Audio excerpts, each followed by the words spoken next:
Hello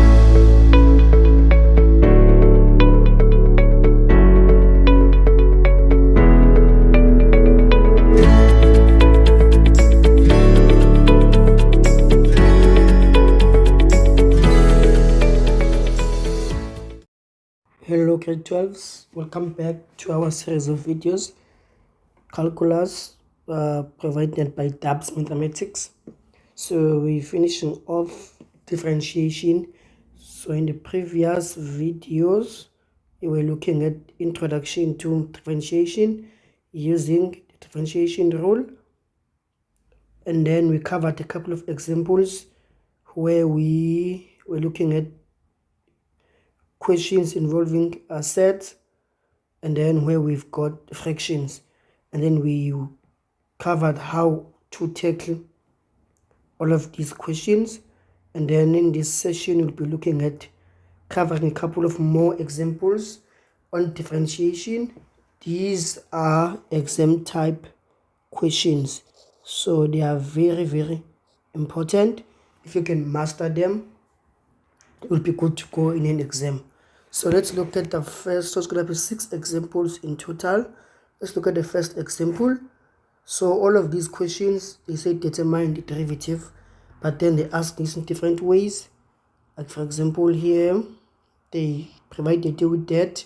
It's the same thing as saying derive. dy over dx, the same as finding a derivative.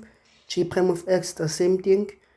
So they can ask this in many ways. They could either give you dy over dx, or they can say find d, capital D, and then x, or like g prime at x or y prime. All of those, they mean one thing: find the derivative. So don't get confused by the notation that is used. It all mean the same thing: find the derivative.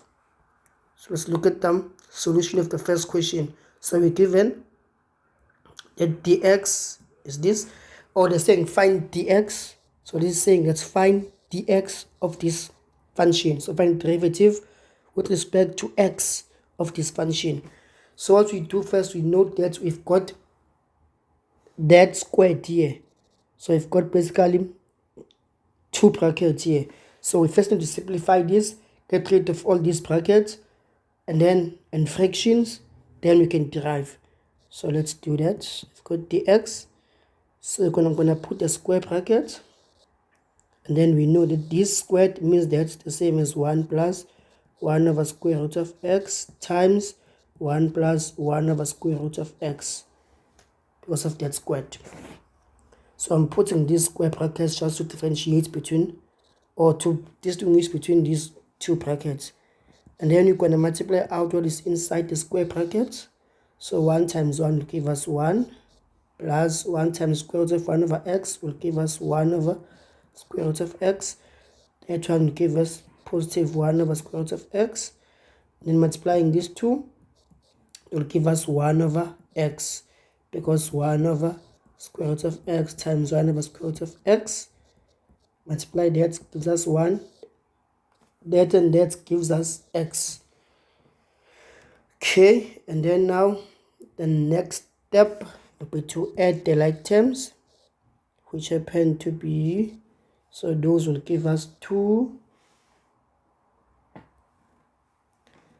over square root of x. Let me see page end. Okay, 2 over square root of x plus 1 over x. Okay, still have got fractions here, so we're not done. We need to simplify this further before we can even derive. So 1 plus 2. First step, we change this x to be x to the power of half the square root of x, because we know that this is equal to x to the power of 1 over 2 from your exponent laws.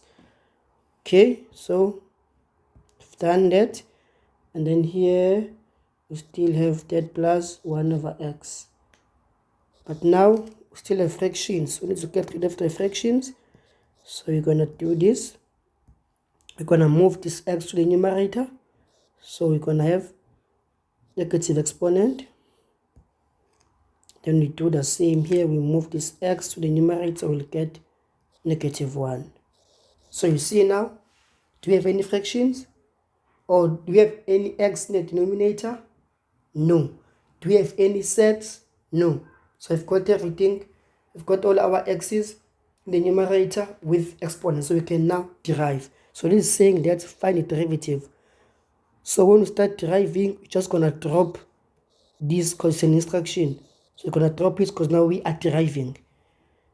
We'll drop it and just derive. So if we derive, that one's going to be 0. Deriving this, we'll multiply, bring this negative half down, and then we will minus subtract 1 in the exponent, and then same thing here, we'll have plus x, but then we bring that negative 1 down, negative 1 here, and then we subtract 1 on the exponent.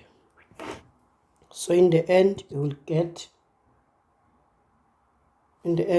up having, so this one is negative, so we'll actually end up having, it cancel out, so we'll end up having negative x to the exponent, negative 3 over 2 minus x to the exponent, negative 2. But we leave our answers with positive exponents.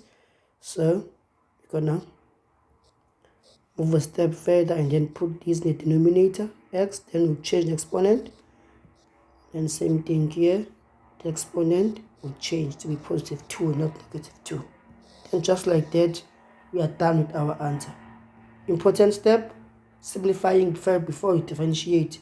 Get rid of the set, so x must be not inside the square, must be not inside any square root, and your x must not be in the denominator before you derive. So first simplify until everything is sorted, then you start finding your derivative here.